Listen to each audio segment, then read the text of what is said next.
ETV के खास कार्यक्रम प्राइम डिबेट में आपका स्वागत है। मैं हूं राजेश तोमर। आज हम बात करेंगे सूबे के पारा शिक्षकों की। पिछले एक महीने से ज्यादा से ये लगातार राजधानी में टिके हैं, आंदोलन कर रहे हैं। पूरे राज्य में तकरीबन 70,000 पारा शिक्षक हैं। उसमें ज्यादातर लोग अब भी हड़ताल पर हैं। हालांकि सरकार के चेतावनी के बाद कुछ पारा शिक्षक वापस स्कूल पहुंच चुके हैं। वहां पर शिक्षण कार्य चलाया जा रहा है, लेकिन सूबे के ज्यादातर स्कूलों में आज भी जो बच्चे हैं वो पढ़ाई से वंचित हैं। अब इसके लिए जिम्मेदार कौन, पारा शिक्षक या सरकार? सरकार के पास भी अपनी जिद है और पारा शिक्षकों की भी। पारा शिक्षक यहाँ रांची में जमे हैं और ये दिवाली छठ भी यहीं पर मनाएंगे। सबसे खास कि आखिर बच्चे वो कहाँ जाएंगे। दो जो गुट हैं, खासतौर पर सरकार और शिक्षक, अब इनके बीच की लड़ाई में जो बच्चे हैं वो पिस रहे हैं। हम आज बात करेंगे और हमारे स्टूडियो में आज कुछ मेहमान हैं। हम आपको मेहमानों से मिला दें। भाजपा की तरफ से प्रदीप सिन्हा जी हैं, जो कि पारा शिक्षकों के आंदोलन पर सरकार के क्या रुख हैं उस पर ये चर्चा करेंगे। और साथ में विनोद पांडे, जो कि झारखंड मुक्ति मोर्चा विपक्षी पार्टी है, ये बताएंगे कि पारा शिक्षकों का आंदोलन कितना जस्टिफाइड है। और साथ में है पारा शिक्षक संघ के अध्यक्ष संजय जी। सबसे पहले संजय जी, ये जो आर पार की लड़ाई है, आप लगातार आंदोलन में हैं। पूरे राज्य में जो शिक्षण कार्य है वो प्रभावित हो रहा है, बच्चे सफर कर रहे हैं। ये किस तरह का आंदोलन है संजय जी? ऐसा है कि अपने हक और रोजगार के लिए हम लोग आंदोलन कर रहे हैं। बच्चे सफ़र कर रहे हैं, बच्चे सफ़र नहीं करें इसके लिए हम लोग बार बार प्रयास किए हैं जी। जब जब आंदोलन होता है, जब जब हम लोगों ने आंदोलन किया है, तभी सरकार कोई पहल करती है। पिछले बार हम लोगों ने देखा, आंदोलन किया, कमेटी बना, कमेटी का आज तक कोई रिपोर्ट नहीं आया।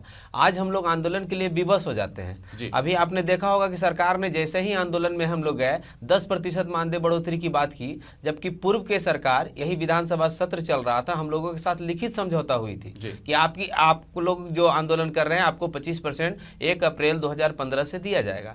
आज तक नहीं दिया गया। मजबूर है हम लोग, कहाँ जाएं?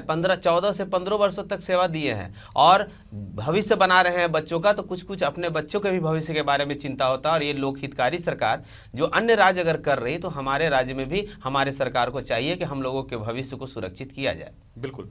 प्रदीप जी, सरकार आपकी है, पारा शिक्षकों का मांग कितना जायज? देखिए, अब पारा शिक्षक काफ़ी वर्षों से पढ़ा रहे हैं, इसमें कोई इनकार वाली बात नहीं है जी। लेकिन जहाँ तक प्रश्न है कि इनके डिमांड्स क्या हैं, इन्होंने राज्य सरकार के समक्ष रखा और सचिव स्तर पर वार्ता भी हुई जी। उसके पश्चात 10% की बढ़ोतरी की भी घोषणा की गई। तो कुछ पारा शिक्षकों ने अपनी वापस ड्यूटी भी ज्वाइन कर ली जी। तो क्या वो पारा शिक्षक जिन्होंने ड्यूटी ज्वाइन कर ली, क्या उनके डिमांड्स मान लिए गए? और जो पारा शिक्षक अभी स्ट्राइक में है, जो ये कह रहे हैं कि नहीं, हमारी मांगे माननी होंगी आपको, तभी हम वापस जाएंगे। लेकिन ज्यादातर शिक्षक जो है वो अभी भी आंदोलन में है। नहीं, ज्यादातर शिक्षक नहीं है जी। मैं जो अधिकारियों की आपकी रिपोर्टिंग की बात कर रहा हूँ, उनका कहना है कि ज्यादातर शिक्षक वापस चले गए हैं, कुछ ही शिक्षक स्ट्राइक में है। तो मेरा जो कहना के तात्पर्य था कि वैसे शिक्षक जिन्होंने योगदान दे दिया, क्या उनको अपने भविष्य की चिंता नहीं है? ज़्यादा चिंता उन लोगों को है जो हड़ताल पर बैठे हुए हैं। तो कहीं ना कहीं बच्चों के भविष्य की भी चिंता करनी होगी। और जो सोशल अकाउंटेबिलिटी है, सिर्फ अपना पक्ष देख रहे हैं, बच्चों का भविष्य नहीं देख रहे हैं। पिछले 1.5 माह से लगभग लोग स्ट्राइक पर बैठे हुए हैं। तो थोड़ा इस मानवीय दृष्टिकोण से भी सोचना होगा कि आखिर उन बच्चों का क्या दोष है। बिल्कुल। जिनको हम कहते हैं कि आरटीई के अनुसार उनको शिक्षा मिलना चाहिए, मिनिमम दिन भी तय है कि इतने दिन कम से कम पढ़ाई होनी चाहिए। तो आखिर आप स्ट्राइक पर रहकर किस तरह से सरकार को दबाव में लाना चाहते हैं? बिल्कुल। और मुख्यमंत्री जी ने स्पष्ट कर दिया है इस मामले में कि वो क्या कहना चाहते हैं। इन लोगों को बता दिया गया है, इन लोग अपनी ओर से पहल करें। मैं समझता हूं कि हड़ताल तोड़ना ही एकमात्र उपाय है और उसके बाद मानवीय आधार पर इनकी बातों को निश्चित रूप से सुना जाएगा। संजय जी, बहुत सारे लोग वापस चले गए जो शिक्षक हैं, उनको शायद बच्चों के भविष्य की ज़्यादा चिंता थी। क्या आप बच्चों के भविष्य की चिंता नहीं करते हैं? चूंकि आप पर जो सामाजिक जिम्मेदारी है वो भी है। आपके लड़ाई में वो जो तमाम शिक्षक थे वो वापस चले गए चेतावनी के बाद, शायद वो डर से चले गए हों या फिर वो ज़्यादा समझदारी उन्होंने दिखाया। जो कुछ टीचर हैं जो कि अभी तक गतिरोध बना के रखे हैं, नहीं लगता कि बच्चों के भविष्य के साथ में खिलवाड़ हो रहा है? बच्चों के भविष्य के साथ खिलवाड़ हो रही है तो हम लोग थोड़े कर रहे हैं, ये तो सरकार करवा रही है। अगर सरकार, जितने बार हम लोग आंदोलन कर रहे हैं, हम लोगों को तो आंदोलनकारी माननीय मुख्यमंत्री जी का बार बार कहना रहता है कि पारा शिक्षक नेता हो गया। हम तो आपके माध्यम से कहना चाहते हैं कि हमको नेतागिरी नहीं चाहिए, आप हमको शिक्षक बनाइए। बच्चों का भविष्य का चिंता हमारी है। विद्यालय में बच्चे की उपस्थिति मेरे चलते हुई है। ग्राम शिक्षा समिति हमको चुना था। आज अगर 15-20 साल से अगर हम विद्यालय में पढ़ा रहे हैं तो आखिर में कहीं ना कहीं तो मेरे भी भविष्य की चिंता होती है। एक मतलब यही प्रधानमंत्री के मतलब लोग यहाँ यूपी में रैली किए, उसमें हमारे राष्ट्रीय अध्यक्ष और गृह मंत्री जी ने यह बोला कि यूपी में अगर मेरी सरकार बनती है तो हम यहाँ पर के शिक्षकों को अनुबंध कर्मियों 18 लाख अनुबंध कर्मियों को अस्थायी कर देंगे। और आज यहाँ सरकार है तो एक उम्मीद हमको भी है ना, हम भी झारखंडी हैं। हम अगर सेवा दे रहे हैं बच्चों के प्रति तो निश्चित तौर पर हमको भी सेवा मिलना चाहिए। और ये सरकार की आंकड़ा है कि बहुत सारे लोग विद्यालय से ज्वाइन कर लिए हैं, ऐसी कोई बात नहीं है। हम अभी भी चैलेंज कर रहे हैं कि हमारे 60,000 लोग हड़ताल पर हैं। चलिए वो बाद में हम उसकी गिनती कर लेंगे। विनोद जी, जी जी, विपक्ष को बड़ा मुद्दा मिला और सबसे खास कि अब पारा शिक्षकों के रूप में भी आपको विपक्ष में जोड़ने वाले नेता मिल रहे हैं। नहीं देखिए, ये इसको हम लोग मुद्दा नहीं मान रहे हैं। जी। ये काफ़ी दिनों से पारा शिक्षकों का डिमांड है और हमको लगता है कि जो स्थिति अभी राज्य में बनी हुई है ये आपातकाल जैसी स्थिति इस राज्य में बनी हुई है। जी। हम किसी भी बात को लेकर के अगर सड़क पे उतरते हैं, हम किसी भी बात को सरकार के सामने अगर रखने का प्रयास करते हैं तो सरकार के द्वारा चेतावनी दी जाती है, कार्रवाई करने की बात की जाती है और एक तरह से धमकी भरा लहजे में मुख्यमंत्री और अधिकारियों की बात सामने आती है। जी। लेकिन कभी भी पारा शिक्षकों के डिमांड पर या अन्य लोग जो राज्य में अपनी मांग को लेकर के सड़कों पे हैं, धरना प्रदर्शन कर रहे हैं, सरकार संवेदनशील नहीं हुई है। और ये पारा शिक्षकों का जो डिमांड है, इनकी जो मांगे हैं, ये आज का नहीं मांग है, काफ़ी दिनों से है और समय समय पर इनके मानदेय में बढ़ोतरी भी हुई है और इस पर विचार भी किया गया है। लेकिन अभी जो स्थिति इस राज्य में बनी हुई है जी। वो बिल्कुल अलग है, भयावह स्थिति है। चूँकि जितने भी पारा शिक्षक हैं वो रांची में जमे हुए हैं और दीपावली का समय है, दीपावली भी यहीं मनाने की वो बात कर रहे हैं, छठ भी यहीं मनाने की बात कर रहे हैं।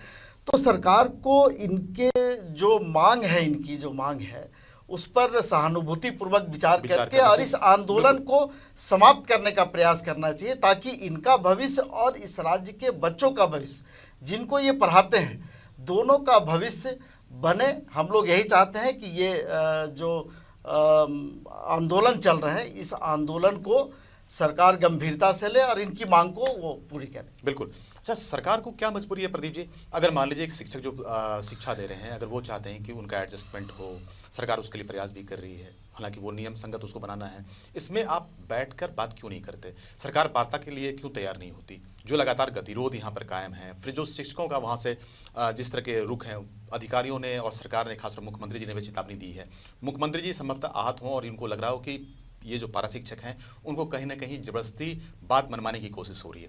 मामला चाहे जो भी हो, लेकिन मामला बहुत ही संवेदनशील है। ऐसे में सरकार नहीं लगता कि 2 कदम आगे बढ़कर शिक्षकों की बात सुने? अगर यहाँ पर संभावनाएं बनती हैं, दूसरे राज्यों की स्थिति को देखें, क्योंकि अगर हाल के दिनों में आप देखें, चाहे बिहार की स्थिति हो या दूसरे राज्यों की, शिक्षकों की मांगों पर गौर किया गया, तो इस राज्य में आखिर क्या मजबूरी है? देखिए, मजबूरी कहीं भी नहीं। और आप देखें, सरकार ने संवेदनशीलता दिखाई जी, तभी सचिव ने इनके संघ के संग वार्ता की। जी। अगर सरकार हठधर्मी होती, जिस तरह से पारा शिक्षक अपने मांगों को लेकर हठधर्मिता दिखा रहे हैं, जी, सरकार का वैसा रुख होता तो मैं समझता हूं कि एक टेबल पर आके बातचीत नहीं हुई होती। और इमीडिएटली 10% हाइक किया गया इनके वेतनमान में। जी। और जिन लोगों ने ज्वाइनिंग किया है अपना, उन लोगों को वेतनमान में जोड़कर भी भुगतान करने की कार्रवाई शुरू की गई है। तो कहीं ना कहीं थोड़ा लचीलापन दोनों तरफ से होना चाहिए। सिर्फ सरकार लोग कल्याणकारी है, सरकार पर कहते हैं, इसलिए सरकार को कदम लगा पीछे खींचने कि चाहिए। 25% पे इनका समझौता हुआ था, आपने 10% पे सिर्फ बात बना दी। देखिए, फाइनेंशियल कांस्टेंट जहां तक है, जी, आप भी जानते हैं कि पारा शिक्षक पूरी तरह से राज्य के अधीन नहीं है। जब एक कॉन्ट्रेक्चुअल एग्रीमेंट के तहत इन्होंने ज्वाइन किया, उस वक्त भी इनको ये पता था कि हमको कितना तनख्वाह मिलने वाला है, और केंद्र सरकार जो अनुदान देती है और राज्य सरकार जो अनुदान देती है, उसके बाद इनका वेतन भुगतान होता है।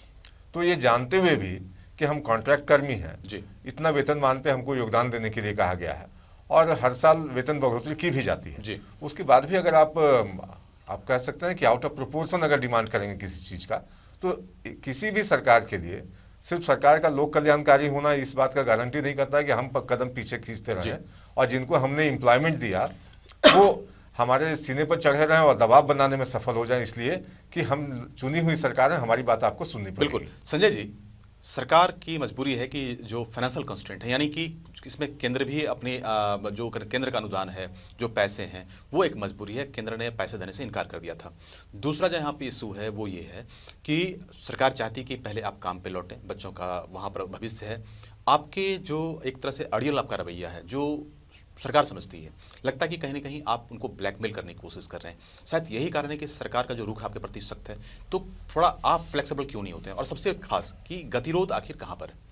जी, सरकार अगर बोलती है कि हम अड़ियल रवैया अपना रहे जी। हैं, हमको नहीं लगता है, क्योंकि आंदोलन जाने से 2 माह पूर्व हमने सरकार को लिख कर दिया कि हमारी मांगों पर पुनर्विचार किया जाए, और ये विचार ना करके जब हम आंदोलन में आते हैं तब। अभी हमारे भाई कह रहे हैं कि केंद्र आयोजित है। अच्छा बताइए, जब केंद्र आयोजित है तो केंद्र में भी आपकी सरकार है, राज्य में भी आपकी सरकार है, तो इतना बड़ा पारा शिक्षक को मिनिमम 6800 और मैक्सिमम 8400 रुपया मिलता है। क्या इसमें हम 8 बजे से 2 बजे तक सेवा दें? और यही केंद्र आयोजित कार्यक्रम बिहार में भी है, जहां आपकी सरकार नहीं है। यही ये केंद्र आयोजित कार्यक्रम छत्तीसगढ़ में है, यही केंद्र आयोजित कार्यक्रम आपका उड़ीसा में है, पंजाब में है। अभी हाल में ही आपने देखा कि 34,000 रुपया वहां के शिक्षा मित्रों को देने के लिए दिल्ली सरकार ने कहा, उनका भी केंद्र आयोजित कार्यक्रम है। हमारी सरकार यहाँ की इच्छा शक्ति नहीं रखती है, यहाँ के बेरोजगारों को क्रश करने का काम कर रही है। 14 और 15 साल हम लोगों ने सेवा किया है, और ऐसी 14-15 साल में ये अगर 8400 और 6800 रुपया में काम देना चाहती है, तो इससे बेहतर होगा कि लोक हितकारी सरकार को अगर हमारे मानदेय देने में भारी पड़ रहा है तो हमको बर्खास्त कर दे, हम लोग कहीं दूसरे जगह जाकर कुछ खाना कमा लेंगे और अपने परिवार को चला लेंगे। प्रदीप जी, हम बहुत कानूनी पेज में नहीं जाते हैं, या हम बहुत इसकी लीगलिटी में नहीं जाना चाहते। हम सिर्फ एक व्यवहारिक सवाल आपसे करते हैं। इतने कम पैसे में लगता है कि जो शिक्षक हैं वो शिक्षा दे पाएंगे? क्योंकि उनकी भी कहीं ना कहीं मजबूरियां हैं। आपके पास वैकेंसीज भी हैं, आपको बच्चे जो यहाँ के बच्चे हैं उनको शिक्षित करना है, तो क्या इनको समायोजित ना किया जाए? जो इनके वेतन वृद्धि की बात होती है, सरकार नहीं लगता कि थोड़ा उसको जस्टिफाई करे, और केंद्र की तरफ से जो पैसे मिलने हैं उसमें कंस्टेंट हो सकता है, लेकिन आपकी तरफ आप तो कुछ प्रोविजन कर सकते हैं। संजय दुबे जी से ही पूछ लीजिए जी कि जब पारा शिक्षक की कॉन्सेप्ट आई थी और उसमें जब पहले लोगों ने योगदान दिया था, उस वक्त कितनी इनकी तनख्वाह थी जी। तो निश्चित रूप से समय समय पर वेतन में बढ़ोतरी हुई है। अब अगर ये कहना कि हमने 10 साल की नौकरी पूरी कर ली, इसलिए जो रेगुलर टीचर हैं उनके बराबर हमें सुविधाएं भी मिलनी चाहिए, हमें वेतन भी मिलना चाहिए, तो सरकार ने स्पष्ट इनके प्रावधान भी किए इनके लिए कि 50% पोस्ट जो है रेगुलर टीचर में आपकी बहाली के लिए होगा, वेटेज आपको मिलेगा।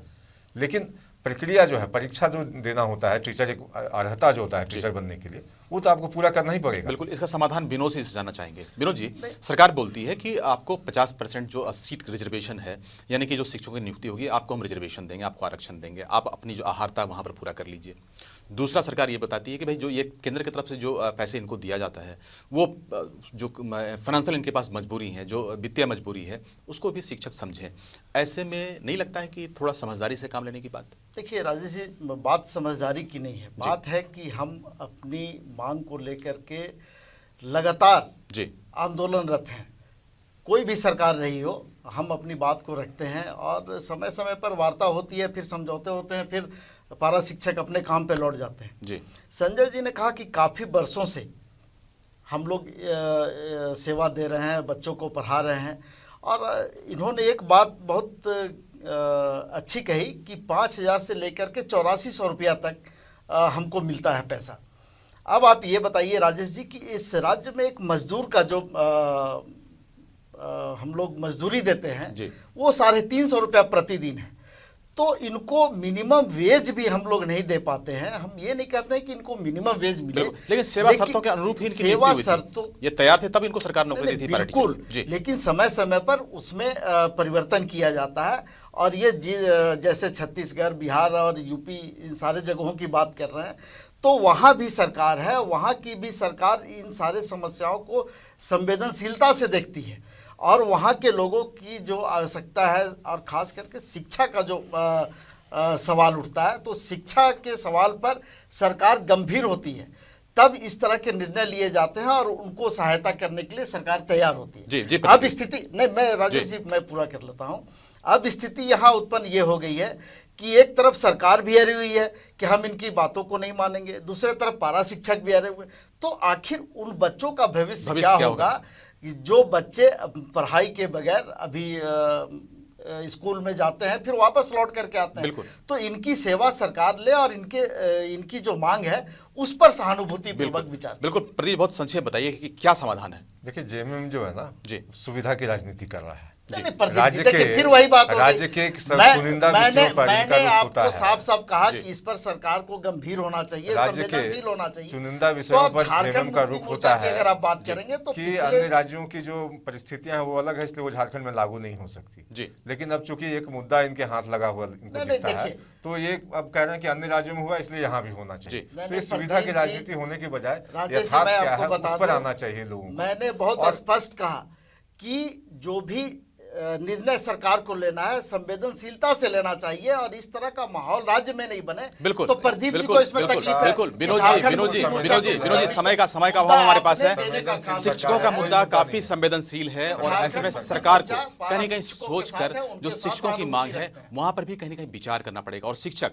चूंकि इनके जिम्मे भी बच्चों के भविष्य हैं, ऐसे में ये गतिरोध कहीं भी पूरे सूबे के लिए एक अच्छा संकेत नहीं देता। दोनों, चाहे सरकार हो चाहे शिक्षक हो, संवेदनशीलता से अगर कोई फैसला लें तो कोई ना कोई जरूर रास्ता निकल जाएगा। बहरहाल इस कार्यक्रम में आज इतना ही। जब हम अगली बार मिलेंगे एक नए मुद्दे के साथ मिलेंगे, तब तक दीजिए हमें इजाजत। नमस्कार।